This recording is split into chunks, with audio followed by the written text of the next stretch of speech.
could that just put him over the edge? I'm not too sure. I don't think they did well. He's a bully. I'm just so sick and tired. I'm hanging on a wire, a foot over the fire, and it's burning. I can feel it inside. Done with the same cliche. Done with the day after day. There's got to be a way. Now is the time to break the tie. I'll live, I'll die for what is wrong and what is right. I'll take the pain for all the ones without a name. To be invincible, we'll be invincible. They still have a lot of holes to fill.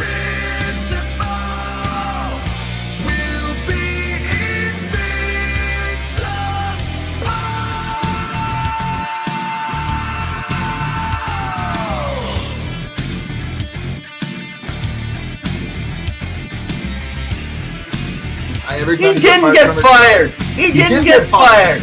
No, he didn't get fired. He never got his contract renewed. He didn't get fired. He didn't get fired. I promise. He just got his contract renewed. I just got to turn my volume down on my other devices, guys. Hey, welcome back to season 5. This is episode 9. Can you believe that? Here's my partner, Pawel the Cat, coming at you from @hockey_2 from X. By the way, he does not have cat-like reflexes, as I say all the time, like Dennis or Felix Potvin, but he has cat-like moves that he's learned from his cats that roam the house every night. How bud? How you doing? I'm good. How are you, Evan? As you can tell, this is all gone. So I know, the truck driver is going to be a little bit shocked when she sees this has been removed, and this is a completely different person. So I'm happy to be here, beardless. I feel like I've joined your club. I'm okay with it. The hair stays, but the bottom's gone. How was your week, Evan? So my week's been a very interesting one. I will say, so last night, you guys would love this. I was so tempted. I didn't have the time to prepare for it. So my Halloween at my house, I haven't been feeling well. And so I've been dealing with some different pain issues and stuff. And not because I've been carrying on my back Pawel. He's done a fabulous job, but just literally some other personal stuff as I continue on my road journey back to health. I did a hockey theme at my house. So I set up the Heritage Classic to watch on the big screen right on my garage door, set up another TV on the side that had all the Hockey Night in Canada themes, all the different soundtracks and stuff that played. And then I also played some of the Rendezvous series, which I'm going to talk about a little bit later, which I'm very interested in. Mary Lemieux and Wayne Gretzky playing together. And I set my helmet out there, did a fire table, and I set a net with all my jerseys. Well, not all of them, only like 1/3. And then we did a net, and so we did a trick or treat. You're coming, your treat is a big chocolate bar, but if you give us a trick by getting that puck in the net with a bunch of sticks, you're going to get a big bag of candy on top of it. And I got to tell you, we had about 80 people come through, and it was a hit. Parents loved it. Kids loved it. People shooting with left-handed sticks, shooting right, left. Anyway, it was a blast. I'm wasting time, guys, just talking about eating too many of those large chocolate bars, and that's why you're just hungover today from a sugar that you had last night. I think it's time. Okay, here we got go. A lot to get through. All right, guys. So cheers from wherever you guys are tuning in. We got a lot of news from around the league. We've got some great articles up on our website. Make sure you're always checking it out. Make sure you give us a like, a follow, whether on Twitter, on YouTube. We appreciate it. Evan, there's big news out of the nation's capital. Do you want to get into it? Okay, well, I believe that you're going to start us off with a rant. So, guys, our rant of the night has been brought to you by the Kalkaska Battlers of the Michigan Independence Hockey League. They've started their season. You can follow them on YouTube. Go to kalkaskabattlers.com. Check it out. So they are sponsoring our first segment here tonight on Rant of the Night.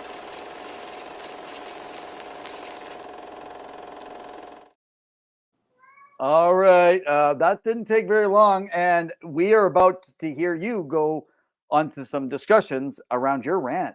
This is an interesting rant because it's not necessarily a rant that I'm upset. So as you all know, Pierre Dorion was let go today. He's resigned last night. He was given the option in the news from the Ottawa Senators as the GM. So he's I like how you say that we all know. I didn't even know.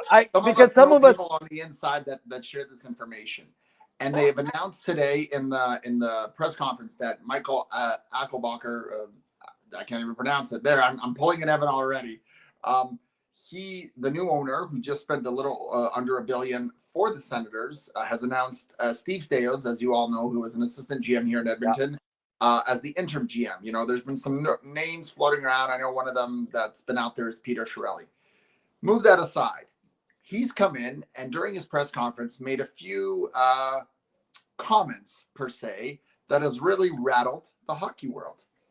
Now, I don't know if you know, Evan, the Ottawa Senators were penalized a first-round draft pick, their choice of what year, 2024, 2025, 2026, for the mishandling of the information surrounding Evgeny Dadonov, who was already traded to the Vegas Golden Knights, and the Vegas Golden Knights at the time were trying to trade him to the Anaheim Mighty Ducks, as you guys remember.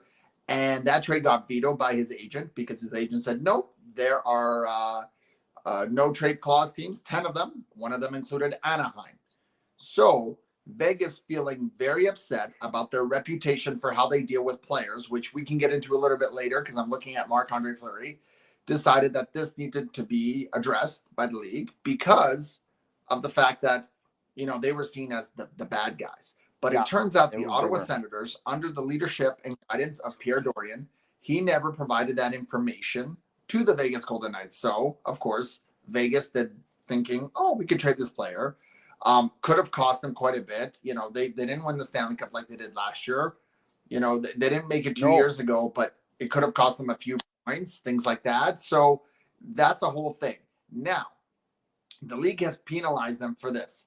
I don't agree. I think this is a very harsh and very just unnecessary penalty. I thought maybe a third-round pick, maybe a second, short. But a first-round pick, that's a lot for a team that's still trying to make the playoffs, even though the rebuild technically isn't over, as Dorian mentioned. And so, you know, the comments were made today that, you know, why is it that we are being penalized and that Michael Ackelbacher did not know about all these investigations, including the Pinto one, which you wrote an article about. So go check it out at twoguysinhockeytalk.com about the 41-game suspension. And as an aside for that one, no one's arguing that one. We can have the merits about gambling, but no parties, not the NHLPA, not Shane Pinto and his representation, are arguing that. They are following through. And he's not even signed yet, which is an anomaly in its own thing. But why is it that the league didn't disclose this information to the Ottawa Senators and the new ownership group, and yet they go around and penalize Ottawa for the very same thing that they did with the Vegas Golden Knights? This is a hypocrisy at its finest. I don't agree with it. I think it's BS. What are your thoughts? So I don't understand how Vegas couldn't have known, first of all, the information.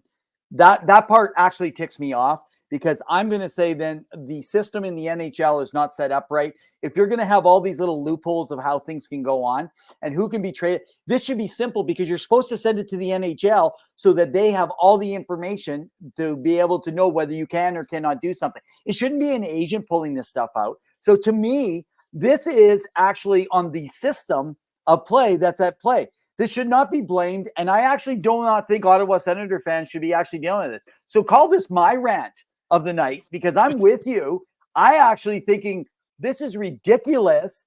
Yeah. And when they're dealing with all these other situations, like whether we're dealing with, let's change our mind on how we handle inclusivity.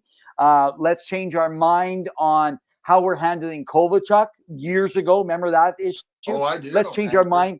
Now, if you guys go, you're going to see a bit of my rant around Shane Pinto at twoguysinhockeytalk.com, guys. If you guys go over there, a little bit around this, they're talking about this is like a proxy of a third party, but they can't prove anything. Well, if he could have kept fighting it, but if he keeps fighting it, you can get held up in courts for a year, 2 years, 3 years. In the meantime, he's missing out on a career. He's missing out on money. So they just absorb it. Is it true? I don't know if it's true. The NHL, though, wants to make a point, but in the same time, they're gambling. And they're sitting there saying, oh, you can't gamble, but it's not on hockey. Yes, it is on hockey. If it isn't on hockey, then you're not going to stop the guy. Otherwise, stop your frigging gambling sites and quit doing it. So actually, it does tick me off. I actually am bothered by that part. I know you said that's aside. Who cares? I care. No, I said we'll get to that. I said, yeah, okay. Well, I got you. Get to that. Okay, so let's go back to Michael. So again, I think I talked to you before I came on. Today's been a really busy day. I didn't get to catch up on all the activity. You're going to update us in a little bit more of some of the stuff around the Ottawa thing. But losing a draft pick in this case, I do not actually agree. I think there should be other penalties that are brought in. This is about prospects for the future. They do say so. I did not get what it was. What was the draft pick? What number was it? First round, either this year or 2024, 2025, or 2026. The Ottawa gets to choose which year they want to give it up. Okay, so they fire someone, so they're going to obviously say we're firing Pierre Dorian, whether it was his mistake or not. If we go by Kevin Francis, who used to write for the Hockey Bus, he's going to say it's Pierre. Probably didn't communicate it. He was on. I actually think Pierre's pretty good at crossing his T's and dotting his I's. And that he possibly, this is just my guess. I have no idea. I'm speculating. And so I actually think that he probably did. And I'm thinking that going back to everything that happened, they're just saying we need a fall guy. But why should the new owner be penalized for something that happened previously, for something else under a regime of a person who's now passed away? I don't think that that's right. If you didn't deal with it, then why are you waiting till now? It's because somebody's pressing the issue. Sorry, go ahead. Think about, and it's Andlauer.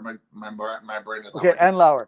So Michael Andlauer mentioned it today, and he said, "Why wasn't this report presented to him or potentially the other groups that were interested in bidding when the NHL says it's all about transparency about this?" Oh, good. To me, that seems like a hypocritical thing. Not to mention, it is also up to the NHL to approve all trades because, as you know, it all goes through the NHL office. If people didn't know. When there's a trade presented, let's say, they want to trade Kyler Yamamoto. I know he's in Seattle now, for someone in Columbus. Both Columbus representatives and the GM and whoever it may be, and in Seattle would reach out and talk to the league and say, hey, we have a proposal. Yes. Maybe it's for a second round pick and maybe some prospect. Okay, got the trade going. It can't happen without the NHL stamp of approval. So the fact that they allowed this and no one in the NHL said, hey, wait a second, there's something here, or call the agent, which the agent said they provided that information. So, and again, at the end of the day, a lot of these people suffer. When it comes to the gambling, I'm annoyed because they are pushing for this. And I understand it's a revenue. You're trying to gain other sorts of revenue because it's been tight.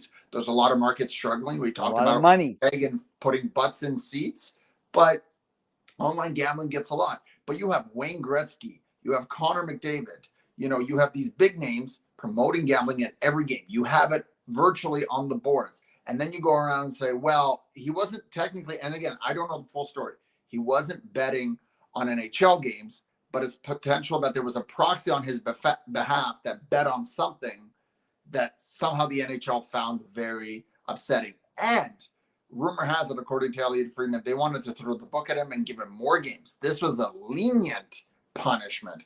But the kid is 21. And so Michael Andlauer made that comment today. You have Wayne Gretzky doing commercials, and yet this 20-year-old kid made a mistake. Like, where's the, fairness? And again, the NHL continues to drop the ball on their PR. Yeah. It doesn't matter what happens. They continue to get, really just, it's a debacle. It's a hot mess. It's a hot potato. Who can handle it? And I know they want to sweep it under the rug. And the one thing, and I will agree with this because I know we've had issues about this.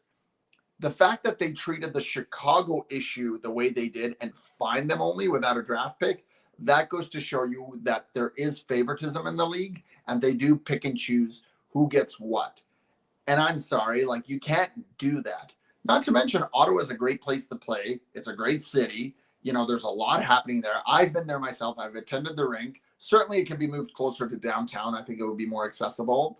But I think this is a debacle. And this is a team that, say what you want, Evan, about all the other Canadian markets, has the microscope on them. They have to have a good yes. They've been kind of, in the middle of the pack. They started off strong, but they're kind of, They have some guys who are not performing. They're missing some bodies. You know, they've had some injuries already. And, you know, what are you going to do? Now, you know, all this aside, what happens to DJ Smith? Is he going to stick around? You know, so Michael Andlauer has a lot of decisions to make. I have a feeling there will be a fine for his comments today at his press conference. I think he's happy to have it. He's also sharing his small portion as an aside of the Montreal Canadiens share that he has, because he was a minority owner in that team, and that's why he knows it. But I agree. I think more owners need to start stepping up and speaking out, because it seems the NHL is not like, I don't think they have an avenue. I think they're closing their eyes and throwing darts on the board and seeing where it lands. Well, so something interesting I'm kind of finding about this is like the transparency, say, of the gambling thing, right?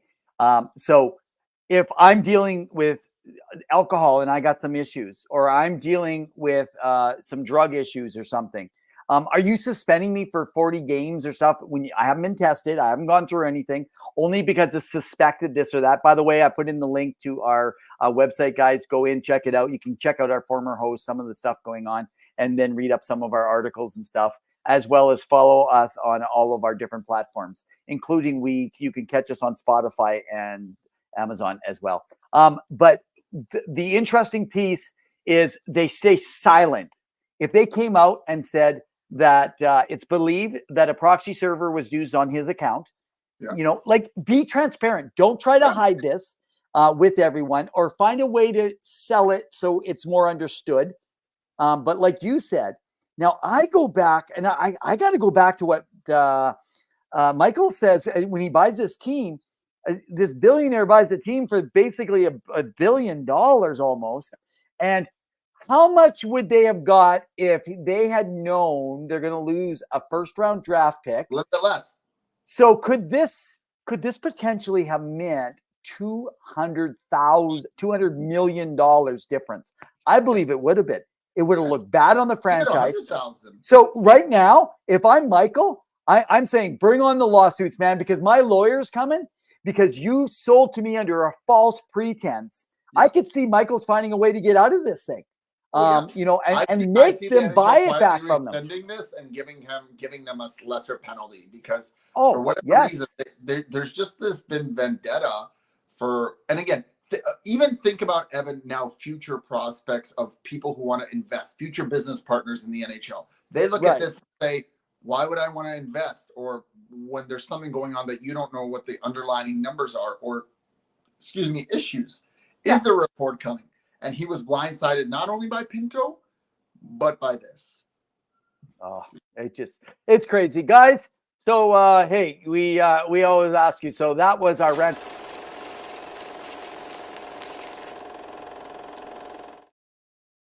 Oh, man. So we just celebrated. I mentioned it at Halloween.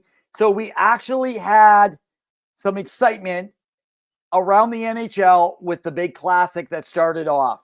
So we talked a lot in the last little while about the Edmonton Oilers. We're not sitting here tonight. If you're like, I'm sick of the Edmonton Oilers, we're not going to get into the stuff on the Oilers now. I'm sure we'll have another episode, see what's happening. But we want to talk about the classic and the show that was put on. And so I want to get your take on your feeling, how it came across, likes, dislikes, cons, pros. And by the way, guys, put in the comments if you have anything. And share with us, and we'll be sure to make mention here as we're chatting away here. So give me your take on the classic and what your thought was. So I know that on the online there was people talking, well, there's two mid teams struggling in the Pacific. You know, the Battle of Alberta, as exciting as it is, it wasn't teams that were actually competitive as they were expected to be. But I got to say, Evan, regardless of the score, the presentation was beautiful. It looked great. It presented great. And I watched it on TV because I was traveling. So, of course, I was not able to attend. But it looked amazing on TV. The spectacle, the concerts, you know, Royal Alberta Advantage, Nickelback bringing the heat. You know, whether you like him or not, they know how to perform. The crowd was into it. There was just as many Calgary Flames fans as there were Oiler fans, if, you know, just a little bit less. But, of course, you know, it's oil country. And it was just a fun time. They did a great job. Having like the alumni come out in between the periods with Ron McLean, that was really cool. The only thing I wish they would do, and again, I think it would be like a Yeah. 9 out of 10, Yeah. was have the alumni game of Calgary Flames and Edmonton Oilers. I think that would have been fun, whether before or after, or maybe have like a minor, like, I don't know, something else included into it. But overall, I think the festivities went without a hitch. They did a really good job, so I'm very happy. I enjoyed it. I hope we get to see one sooner than 20 years, because I don't want to get that old before I see the next one outdoors. But they did a good job, and I think the fans overall, it was a little chilly. I think it was -2 or 3. Had a good time. I will say, I learned today, because I was doing a little thinking, that our premier was not allowed to attend, and Gary Bettman was upset because it violates a code of ethics that Alberta politics has. So she wasn't allowed to be seen as partisan yet because it's the two major cities. Yeah. So yes, Well, that's all the more reason to be there. You're not representing one team, you're representing both Alberta. She withdrew from even attending, right? Yeah. So I learned that today. It was an interesting. I didn't know that. Yeah, I was surprised because I was like, how can you not? Okay, there you go. Where did my beard go? I have no idea. Hey, so Aaron, I believe. So guys, Aaron Singleton, he's been a former co-host with us on the show, helped us in the early stages. Yeah, Singleton should be Merrington now. There you go, Aaron Merrington. So Aaron, maybe put some, if you don't mind, putting some comments of give us a little bit of your feel of what you got to go to the game. We saw you on Facebook, so we know you did it, either that or you faked it and you did a fake shoot and you green screened yourself in, buddy. He told us why he's sick that day. yeah, exactly. So anyway, let me get, so a couple things. I didn't get the whole thing, man. Why are we got an alumni up there of different people from the Oilers of the back of the day, sharing about what it was like in that Heritage Classic. Two things for me, now I'm going to talk about the cons. You spent way too much time on George Larac. I get it. He's the most talkative. He's the best interview, but you don't spend all that time with him when you got some key people that are up there. The other thing is the Heritage Classic doesn't mean one team.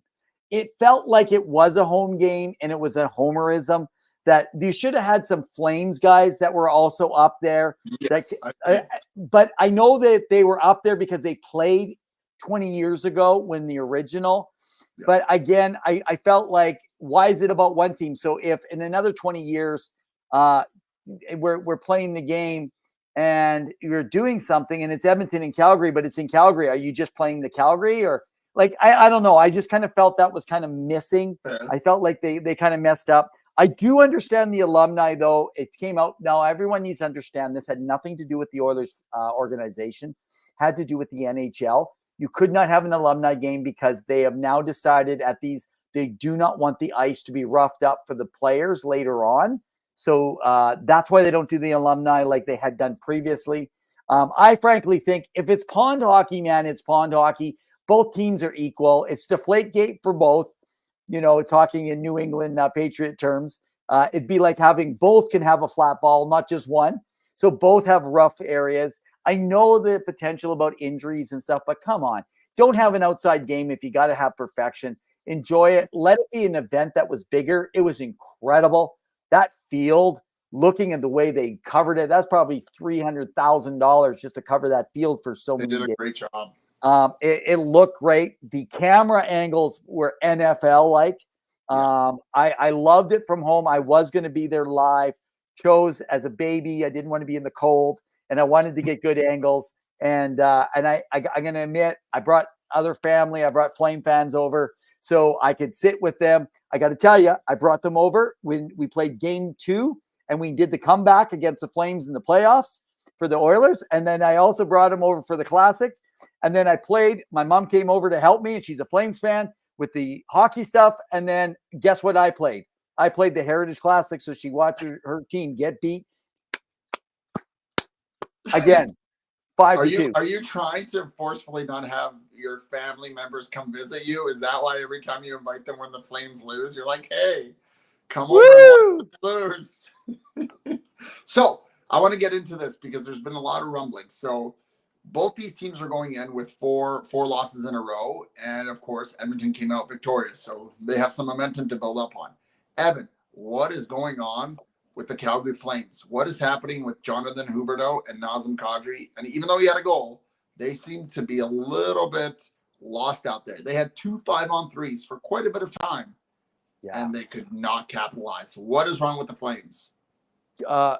So interesting enough, can I just say before I go into Kadri and Huberdeau, or we talk about that, how about Lindholm? Do you think he's wishing that he had already signed a contract, either try to get himself traded or somewhere else? Now I know he's got, So, I mean, so right now he's on pace for 54 points, which is going to be one of his, basically on 82 games, which would be his worst season, essentially, since he's come over from Carolina. That takes him back to, I believe that's going to be 5 seasons ago, to his early days. So Lindholm, I think he has a lot more in him.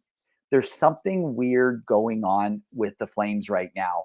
I know there was talk about their systems change, that they were doing much like their partners to the north and trying some zone stuff. I don't actually think it's defense.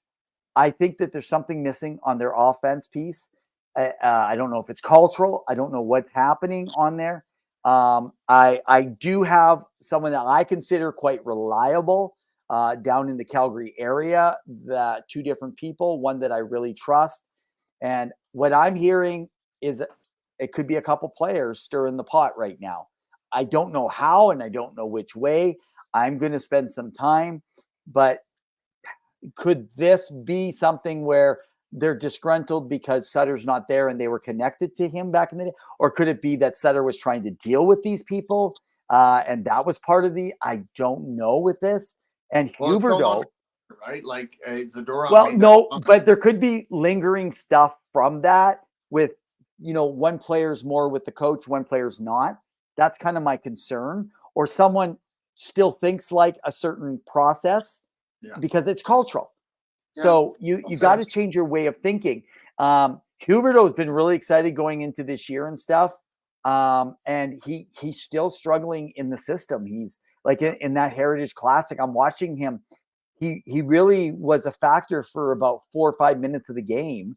And he's not, we know he's not a goal scorer, but he's giving up to someone else.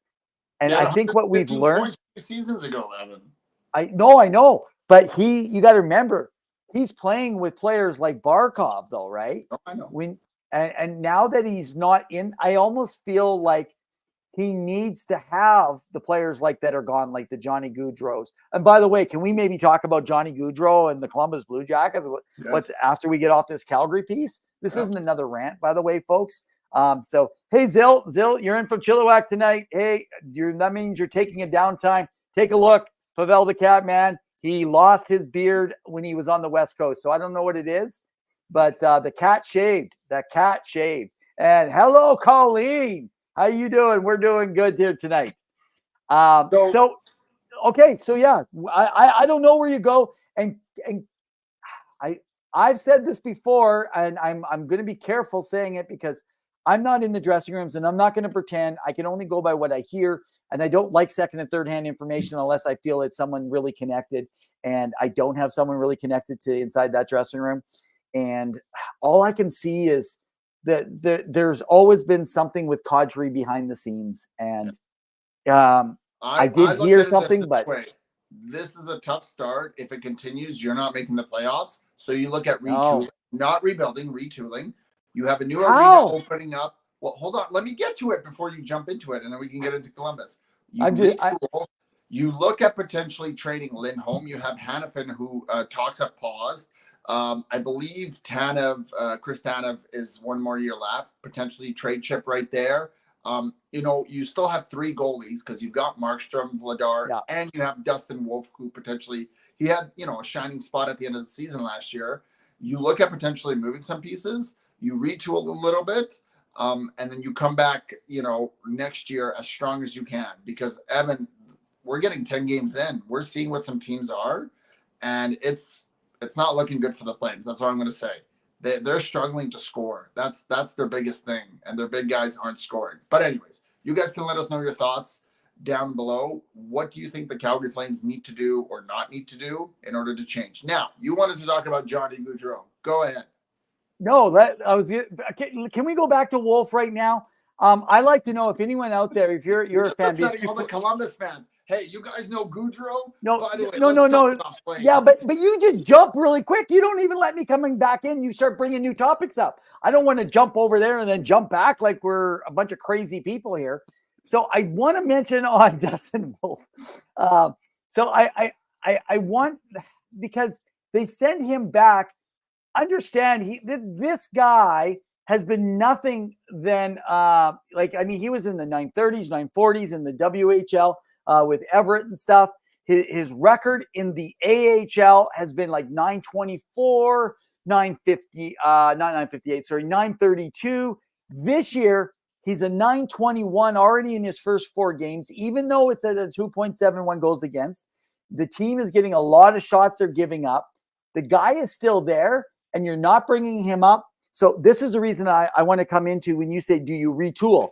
Because you jumped over there, and we're talking about a retool. And I think Flame fans, I went, oof. And I said that because I'm saying that for Flame fans. You got Huberdeau and Kadri and Uyghur, who are older, who you just signed into contracts. You're going to have to get rid of all 3 of them because none of them signed there to be in a rebuild or a retool. You're going to have to go to them. You're going to have to find teams. You're going to have to take losses. You're going to have to go. And what are you going to get in that difference? So that's going to be really important. Now, I know Zylstra, you're commenting on Wolf right now. You're saying Flames are scared to ruin Wolf, bringing him up now. They're messing with his career. So I will say this. I think, could this possibly be Craig Conroy's way of saying we're either going to trade one of the guys and make a move now, depending how our team does, or are we holding off Wolf just a little bit longer to do exactly what Pawel just said? Are they just going to clean house and start going to town and pull a Chicago or an Arizona or something along these lines? They didn't want to do that. But right now, looking at their record, you guys ready? Here we go. They're going to have to play what's called 780 hockey the rest of the season. The rest of the season, 780 hockey, that's win 75 to 78% of all their games, come out with in order to make the playoffs. I know that sounds so crazy so early, but it's the logistic. That means maybe they play 650 over the next little while, get a little bit better. Then they're going to have to play like 800 in the last 30 games or something. And that's just not realistic. So right now, it's exhausting. So I'm going to say, if they don't figure it out in the next game or two, they're not making the playoffs. And hello, Vancouver, we've just worked your way in, which is a whole other story. So, well, okay, let's go to Johnny. Okay, what do you think about Johnny? Because you continue to harp on Johnny? bring up Calgary Flames. They trade their big trade this offseason. What was it, Evan? Do you remember? It was Tyler Toffoli that went over to New Jersey for Sharon Govich.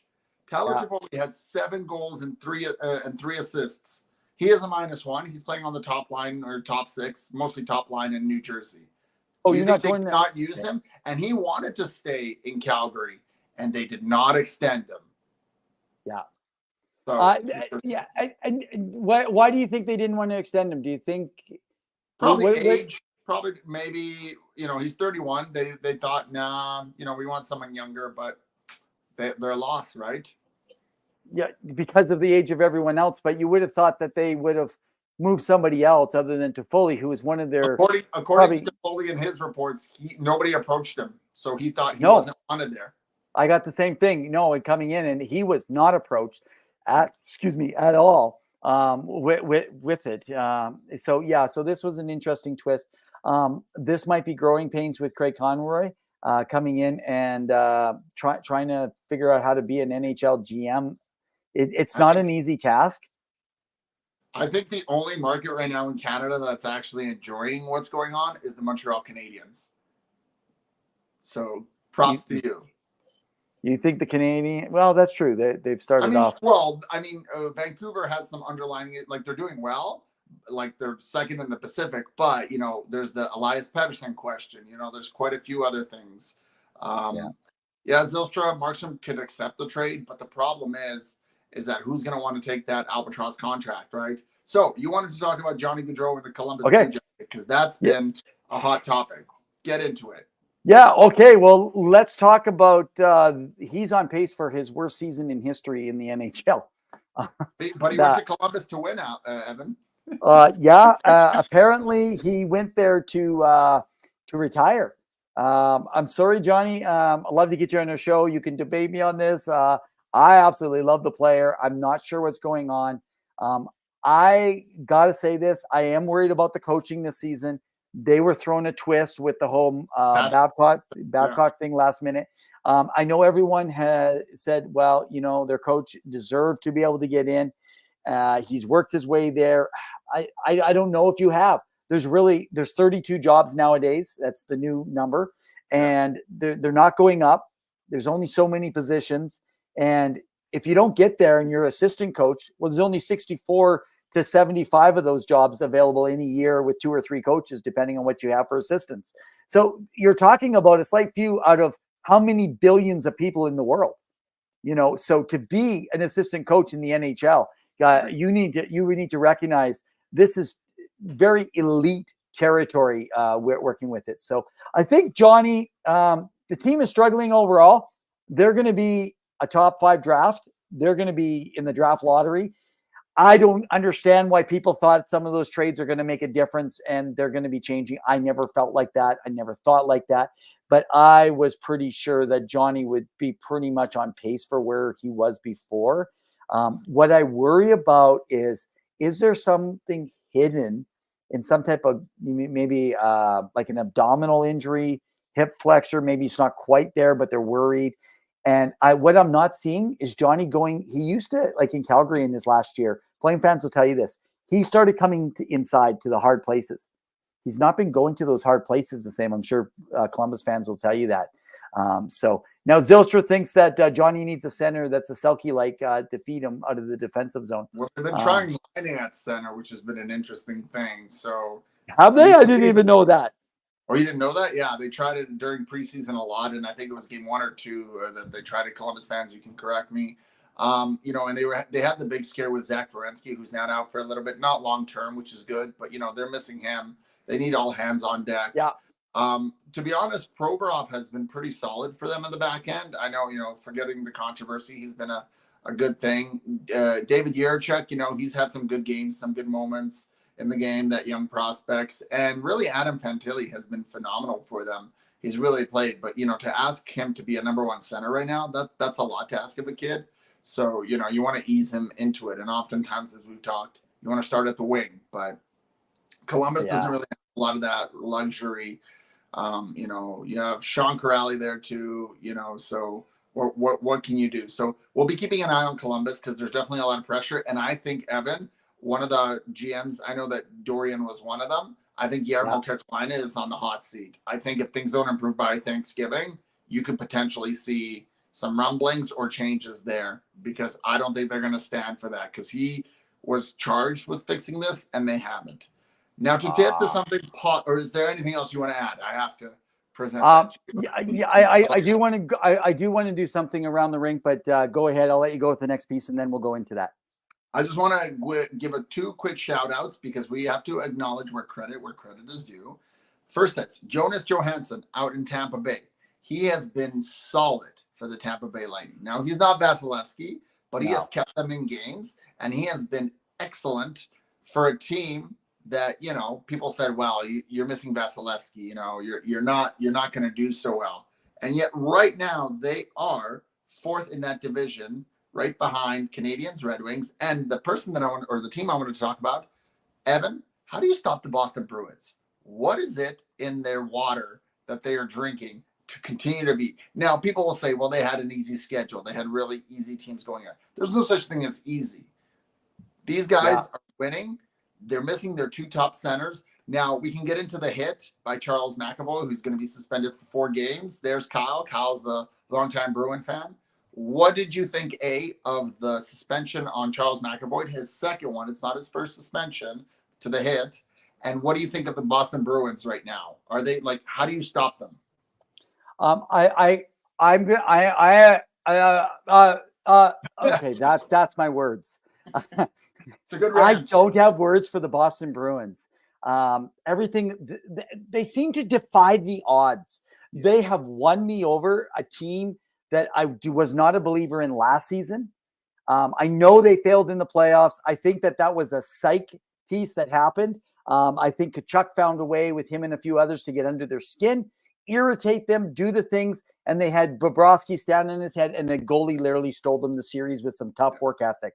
But this year, with losing the guys that they lost Orlov, they lost Hall, they lost Bertuzzi, they lost Krejci, they lost Bergeron. How the heck could you come out and start the season as one of the best teams in the NHL again, about to have the best start in franchise history after having the best record in the NHL history? Right now, I'm at a loss for words. I actually am planning to do some dissecting over the next few weeks between now, and I'm watching them carefully, observing. I'm taking some of their games and looking through and going back, because I want to figure this out. I got to see some. I know it's their goaltending and their defense, and their offense has not even clicked yet. It hasn't even clicked yet. When they start clicking, that team's going to be incredible. So I'm going to call it now. They're going to win the division this year. Wow. I didn't even think they're going to make the playoffs, but that team has made me a believer in the first, what are we going to call it? The first 12% of the season already. And I'm not good at jumping. So I can't answer. Do you guys have an answer out there? What's your thoughts on it? Do you think that there's anything specifically, with it? Get Mike Smith, not the goalie, our former guest on the show, because he's a big Bruins guy. Hey, Husheng, how you doing? It's great to hear from you. Hope all is well in your world. And so definitely, I just wanted to bring it up. Oh, Zylstra saying that they're going to slide to 4th or 5th. I mean, it is a long season, 82-game season. I still think they're going to be 3rd or 4th. That's one of those tough divisions that, like, really, like, who are you taking out? Detroit's on fire. I mean, Montreal, I feel like that's been a good story, but they will fall. I don't think they'll make the playoffs. You've got Ottawa still battling, trying to make the playoffs. Detroit's been on a tear. Toronto, who I still see as being the top out of that team, because really they were the only ones that haven't really lost too much. Right. They pretty much have that core in terms of their big guys, right? Yeah, there's some secondary pieces that they replaced. All right, you wanted to get into... So why don't we go ahead? Let's go with our segment around the rink. I just want to quickly talk about something even around one of the rinks outside of the NHL. So this segment, guys, is sponsored to you by JR Web Designs, who have created our site, 2guysinhockeytalk.com. Go over, check it out. They have incredible. If you have not, even if you just want a site for yourself, they have pricing that you can make your own site and have fun with it. So if you're a hockey fan, you want to create your own podcast, you want to throw stuff up. So if you just want an idea, go over there, take a look. They have prices that you will not be able to beat anywhere else.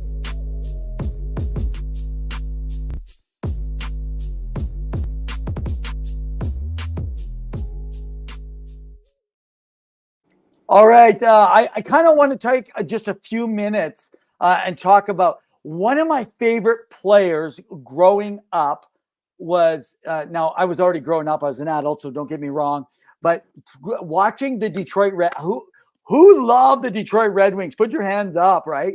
Put them in the air, wave them like you don't care, because Pawel Datsyuk is here. That guy stole pucks. He was a puck thief. Interesting enough, I'm just wanting to bring the news today. The KHL there is an announcement coming from Pawel Datsyuk about his retirement coming in the near future. We knew he's already left the NHL. He has had an incredible professional hockey career, but he is ready to call it quits. Last week, we had Adam Proto of the Hockey News. So that article you can be able to go over to the Hockey News and to be able to check it out. But I just want to come back and talk about, take a few minutes and just honor this guy who I feel kind of revolutionized puck theft. Yes. He's a puck thief. You know how you get guys in baseball, they're base runners, they steal bases, it's like they steal bases like this is their hobby. And he took pucks from people. In fact, Ryan Nugent Hopkins in Calgary, in Edmonton, oh man, Oiler fans will hate me for that. And Flame fans will be like, no, we don't want him. But he is incredibly good at taking. here's what you have to do. If you guys that are familiar, or maybe you're not familiar with this, if you are, then just ignore everything I'm saying.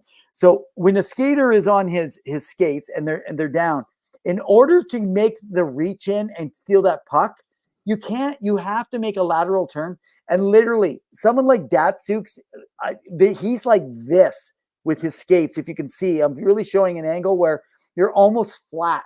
He reaches in, somehow keeps himself afloat, and it's because of the core strength that they have. It's incredible. I wish they did more time with kids around that department. So that was the one thing I wanted to talk about. And Pawel, maybe you can bring up a mention, and let's take a few minutes and talk about the tragic incident that actually happened outside of North America. 100%. So in the England, we lost a player, Adam Johnson, to a very freak accident where you shouldn't watch the video. It's gruesome. Forewarning, it's not for everyone. And, a freak accident cut him around the neck area. It wasn't pretty. He bled out, and, he wasn't able to get the assistance that he needed, and we lost a good player.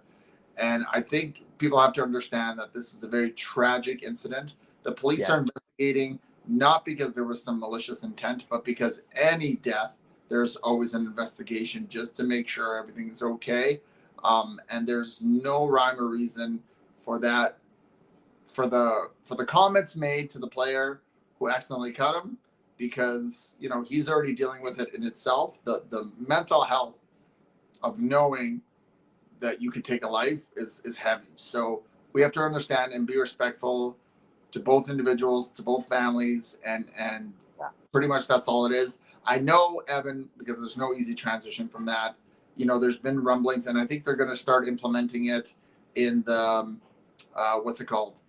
In the WHL, I think it is, neck guards. And I know that there's been a lot more discussions now in NHL circles about potentially including it. Yeah, Sean, you were correct. And again, it's a tragic way to go. He was a young player, played for Pittsburgh for a bit. There's some cool highlights if you want to go watch his highlights with Pittsburgh and in the NHL. He did a pretty good job. A depth player. But really, our thoughts, prayers, and condolences go out to him and his family. It's tough. So that's really good news. Yeah, and good call on the WHL news. That's right. The players are going to be required to wear neck guards. Actually, it's starting this week. It comes into effect November 3rd.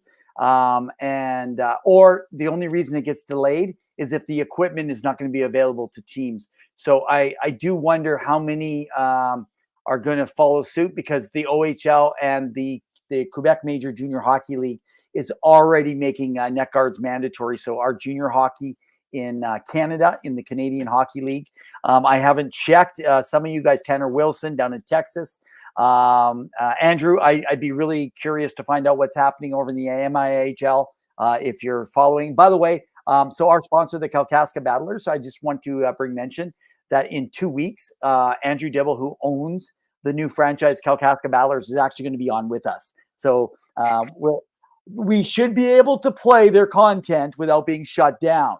I just like to say that. Make complaints to Meta, because Meta's been wanting to shut us down for being able to bring you the product that's out there. So we try all to. I want to say is that just be respectful. It's a heavy time for a lot of people.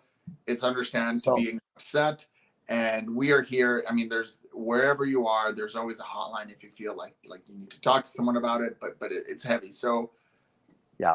NHL has had a few I mean, Evander Kane was close, with his wrist. Things like that. This is never intentional. Clint Malerchuk years ago, right? We even with that's where the neck guards kind of came in a little later on. I will say, and right now I can't. I'll get to you, Sean. I just see your comment. I'll get to it in just a moment here. I just want to finish off this thought. I do want to say, in regards to the percentage out of how many people are actually occurring, NHL or even hockey, the number of cuts and slices, you're always going to deal with that. Just like you have head concussions in football, or people in boxing or MMA, or There's always something. And skating, the two things are going to always be concussion and legs being taken out, permanent damage, hip flexors. There's a lot of things that people don't visually see. Blood makes it worse, but unfortunately, death is not common. It's almost unheard of. And again, I'm going to mention it next week. So if you are following and you do follow us, and we're in your Facebook group, and we do post. I don't have the exact name, but in an Australian group, I believe, or an English group, they had mentioned and they titled it that he was killed on the ice. And I did go in and I did mention under our two guys, and I just to say, okay, maybe we need to change the word from killed to he died in an accident, right? Because it was a freak accident, or even if you don't want to call it an accident because people feel different, in an incident that happened. But let's be very careful and very thoughtful to the word killed. I think that, we got to quit dramatizing. Yes, this is tragic. And even if that was what happened, I think that the family doesn't need to hear that over and over again. They know they're not, they're grieving. And as you mentioned, right? My question, Pawel, is how long now before the NHL potentially does something citing this situation, thinking of the recent risk situation. They had a neck situation a while back, a couple of years ago, I believe. Do you see something like with Kevlar or something inside a bigger shirt, longer sleeves, or something that becomes mandatory? No. Oh, for sure. It'll take some time. I'm sure there's going to be ongoing dialogue like anything else. They're going to go to the players too, because, the NHLPA has a lot of say in it and how players go. But again, look at the evolution, and Evan, you can speak to this more as a goalie. Look at the evolution of goalie masks and goalie equipment itself, and how they used to be no masks for players until a player got hit in the face with a puck and it cut him, and, it caused some bleeding. And there's an evolution of equipment, because it isn't just about safety, which is a primary thing. It's also about how players see the game, right? You're using this equipment not only to stay safe on the ice, but also how you play the game. And so you get better. You look at wooden sticks, and now, you have other sticks that are being implemented with different styles, because, the damage that wooden sticks could have done, not only to the neck, but also, to what's it called? To the ribs and stuff like that. Yeah. So there's definitely an evolution. This is just another step. I don't think that this will be a problem. What I have a problem with is billboard ads, but we've already assessed that. So yes. Question. You want to lead us off with Sean's question so we can answer? Okay, yeah. Sean writes here. He says, "What do you think about the Oilers?" Now, Sean, we did say early on we don't want to talk too much about the Oilers because we did spend quite a bit of time last week, but we will cut back into this because we always tell you we want to engage with you guys. And sometimes it becomes a rant, and our older fans love it. What do you think about the Oilers? Do you think they should trade for a better goalie, or is it too soon to tell yet? Yes. So Pawel says yes, it's too soon to tell. No, and I'm saying trade for a better goalie. Okay. Oh, you say yes, they should. And I say you got what you got. That's it for the year. And they're going to believe in the two guys that they have. They're not trading Skinner. You're not getting Campbell out this year without costing you a fortune. Campbell is not the issue right now. It's the way they're playing defense. And Zill brought up a good point. She says even in the first game, neither goalie was bad. And now I want you guys to know, I know we pulled Zylstra on. She's known as the Lost Trucker. And we had her in right from Vancouver. She was at the game live, watched and viewed it. There was just way too many high-grade chances. They got goalie. Their offense was struggling. I say that there's nothing. You're stuck with it, Sean. But Pawel's saying, yes, they better do something about it. But I don't think Pawel thinks that they will do something about it. Or am I wrong, Pawel? Agreed. Essentially what it comes down to is who is going to help the Oilers? Who's going to throw them a lifeboat? No one. Exactly. So they got Connor Flippin McDavid. If you're given an opportunity to get Connor Hellebuck or, Jake Ottinger or whatever, I'm not saying these players are going to be traded. I'm saying if you're given that, of course, you're going to have to throw in a Stuart Skinner, who's a young up-and-coming goalie, a team that's trying to develop. But really, apart from some finagling and some finessing around a weird trade that you can do, and you can do it, Edmonton is stuck with them. However, if goaltending does not improve, definitely Holland can definitely look at improving it. And teams that I look at, and I know it may not happen, is someone like a Nashville, UC Saros. They have history now exchanging it. Edmonton is in win now mode. What if they trade for UC Saros? You know, you look at John Gibson, and we talked about him a few weeks back. He has a few more years left at a high contract. But if you throw in Campbell going the other way, what does that look like? We're looking at Philadelphia Flyers. They have some young goalies. I know Carter Hart is still young, but he's a local boy. Maybe he comes up here. Oh, you have Samuel Ersson somehow that Philly takes on that extra cap like they did with Cal Peterson from LA. Now, I know they have 3 goalies. You got to look at these kind of teams. You look at Calgary down south. Edmonton isn't afraid to trade with Calgary. Would have Ladar make an option? You know, they've traded goalies before or players before. You know, and we even swapped goalies once, you know, Cam Talbot and Mike Smith. So it does happen. You never know. Nobody expected the Ekholm trade, and it happened. So I'm not saying that they won't. I'm saying there is a possibility. And if you can improve in any way, shape, or form and give your team the best chance to win, Holland's going to do it. He's not going to sit back. That's how I see it. Okay, no, that's absolutely fair. Zill has last comment she wanted to make here is play defenseman. I think you meant play defense, and you don't have to trade out the goalies. I'm just going to mention one other thing about the Oilers because people were, excited about this potentially. Looking at getting Brett Pesce out of Carolina. Well, he's been injured. So imagine that now, Oilers. You pick him up and he's gone, you know, and he's out. So it could have been far worse. I think Edmonton, I think the one trade that they kind of missed out on, although he did score in the Heritage Classic, was Vinny Desharnais for Sam Lafferty. I think Sam Lafferty has been excellent for the Vancouver Canucks. He's been phenomenal. And Holland won't make move. Oh, of course he will. He did last year. Nobody expected Tyson Barrie to go. And I know Aaron was very upset about that. And now he just signed Sam Gagner to an entry-level contract who's going to come out. Okay, that's a whole other discussion because, whoa, as if that's going to change the woes better than Adam Ernie. I love Sam Gagner, by the way. I had his jersey. Okay, we're going to go with in our last final thoughts. I want to mention something out. So, guys, as we've been kind of rolling through here, we don't have a guest headliner tonight. We wanted to cover a bunch of different topics. So instead of working at a replacement for this week, we chose to – this is since week 1.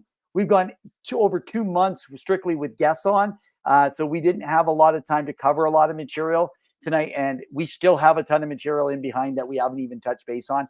What we like to try to do here at Two Guys and Hockey Talk is be able to chat about a few things. I do want to quickly take a moment. I'm not going to take much time, and I want to cover something quickly on my REVS top 15 because I promised you. So at number 7, I'm going to bring that up, and that's brought to you by the Sports Empire Network. All your podcasts, NBA, NHL.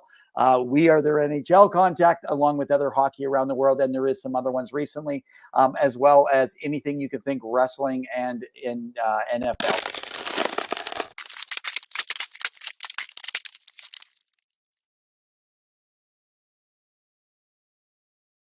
Up to you is the number 7 person who I have ranked is called, and this might be a surprise, and I actually didn't have him ranked here only 2 weeks ago, but seeing the differences is someone named Berkly Catton.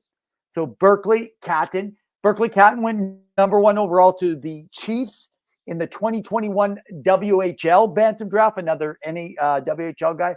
He had 15 goals and 25 assists in his 21 games in U18 back in Saskatoon. Now, this kid is pretty amazing. He's a credible playmaker. He knows how to create space on the ice. He moves quick, executes quickly. He has quick plays of coverage. He doesn't have to work on pre-planning because he already knows the plan in advance. And he's smooth, and so we call it buttery smooth, silky smooth along the line. So his offensive instincts and his vision, he knows where to be. He is sitting right now at about 5'11", but he's really light at about a 163. He is a center who's playing out of Spokane this year. So far this year in his 12 games, He's got 7 goals already for Spokane. Remember, he's 17 years old playing for them, for the Spokane Chiefs, with 18 points already. So I just want you guys to give special attention and watch out for Berkeley, because Berkeley is on the rise. And I love it that we got a name that is not a common name that people are used to hearing. So if he's good, he's going to be good. All right, guys. So that's my number 7 that I'm bringing at you. And can I just mention, I just had, actually, it was interesting. I just got a text that came in from someone following, and so this was an interesting thing that I did not know this. And so I guess, and maybe you guys knew this, NHL Deputy Commissioner Bill Daly said that Commissioner Bettman has been in contact with Marty Walsh to get the neck guards on the radar. And the league is now strongly recommending that players wear neck guards already. There's some more information that he sent to me. And actually, I guess Lightning captain Steven Stamkos, on Monday, he called the Johnson incident unfortunate and said there hadn't been discussions, but there is. And it is a freak accident and it's terrible, he says. But I think that you're looking at something moving in, and I could see it before the season's end. Any last thought before we go out? 2 thoughts. One, will San Jose win a game yet? They've been struggling, and I mean, I know they were going to be bad, but they have had a hard time putting up goals and just getting a win, and I wonder when is their next win. And 2, Evan, I was right about the Pittsburgh Penguins. They are struggling. Tristan Jarry is struggling. And they're 3-6, and clearly H has caught up to them. I hope they turn it around, because I never count Crosby and Malkin out, but they have really had a hard time. I do not agree. They just had a couple fabulous games, and then they had a breakdown. It takes longer for vets to get in line. Tristan Jarry stole them 2 games of those 3. I'm in a different place. All they got to do is play, and I'm into this game, is 625 hockey, and they make the playoffs. That's all they got to play. Just 625 hockey. Well, and we know they go on, but these guys go on runs for longer Evan, periods of time. I think they go on runs. Should hire Evan as their motivational speaker, guys. So what do you think, man? 750 hockey, you're set. So hey, look behind me, man. I just made the change midstream.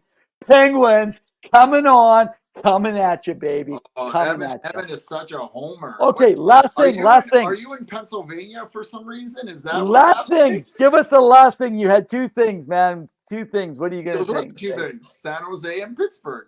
Oh, San Jose. Okay, and good point, because as you guys know, we are not mathematicians. We are terrible at numbers. So clearly, I'm good. You're the one that struggles. You need to figure it out. I just said San Jose and Pittsburgh, and then you're like, okay, give me your 2 things, as if I didn't. Well, I didn't hear you. I didn't hear you, because I heard you talking Pittsburgh, so I was defending the Pittsburgh Penguins. Fine. You want a 3rd thing? I have enjoyed the Arizona Coyotes, and they. What is the spank? Is that what you do? Yeah. The Chicago Blackhawks. And you know who was the only one with a goal for Chicago? That draft pick that kind of went first overall. He's pretty all right. What do you think, Evan? I think that he's only 800 plus goals away from Wayne Gretzky's record. He's getting up there. It's a tough hill to climb. All right. Well, man, it's been a fabulous night with you guys. Love to be able to chat back and forth hockey. I got to admit, when we have guests on, I feel like it's a long show. When Pawel and I are just going at it back and forth, whether we like each other or hate each other that night, it actually feels much shorter. I don't know what he's talking about. I love the guy. Absolutely. He's a wonderful co-host. But I realize he hasn't called me beautiful lately, so I'm worried our relationship is. Which sponsor paid you to say that? And that is brought to you tonight officially by Penny Billionaires, electronic hard rock band. So by the way, guys, we're going to go off in just a moment. Penny Billionaires, we have exclusive rights to their song Invincible. Make sure you check them out on all forms of music. Penny Billionaires, they are an electronic rock, hard rock band. They have some great stuff. So it's interesting. I just sat down the other night, let a few friends listen, and they're like, wow, I never knew this music was out there. It's incredible stuff. All right. Well, guys, it's been another ring-a-ding-dong dandy. And in the famous words of Ed Whalen, it's like in the meantime and in between time. keep your sticks on the ice. Stay safe. See you all next week. Cheers, guys.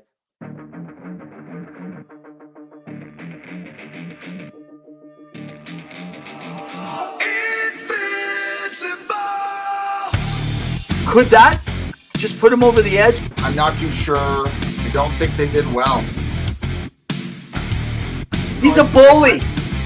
I'm just so sick and tired. I'm hanging on a wire, a foot over the fire, and it's burning. I can feel it inside. Done with the same cliche. Done with the day after day. There's got to be a way. Now is the time to break the tie. I'll live, I'll die for what is wrong and what is right. I'll take the pain for all the ones without a name. To be invincible, we'll be invincible. They still have a lot of holes to fill. We'll be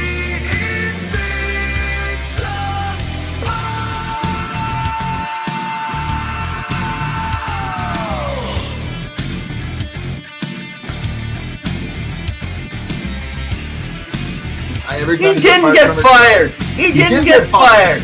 No, he didn't get fired. He never.